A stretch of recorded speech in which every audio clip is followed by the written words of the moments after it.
আজকের ব্লগটা আমি এখান থেকে শুরু করছি, কারণ আমি আজকে যাব শ্বশুরবাড়ি। আর আমার মেয়ে চলে গেছে ওর মামা বাড়িতে, আর মামা বাড়িতে মুখে ভাত খাওয়াবে। সেদিনকে আমাদের বাড়িতে হয়েছিল, বাট আজকে 3 দিন পর যেতে হয়। আর দেখতে পাচ্ছ এই জানাবানকে নিয়ে বেরিয়ে পড়েছি, আর যাব এক্ষুনি।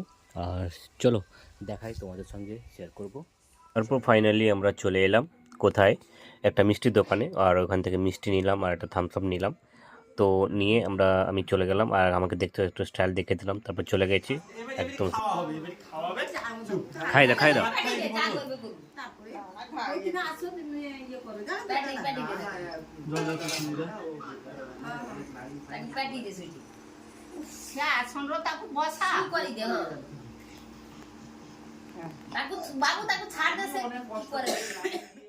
ওকে, তোমরা সবাই ভিডিও দেখতে পেলে। আর ছোটো বেবিকে যদি তোমরা ভালো লেগে থাকে, তোমরা সবাই সাবস্ক্রাইব, লাইক, কমেন্ট, শেয়ার করে দিও। আর বাই, টাটা।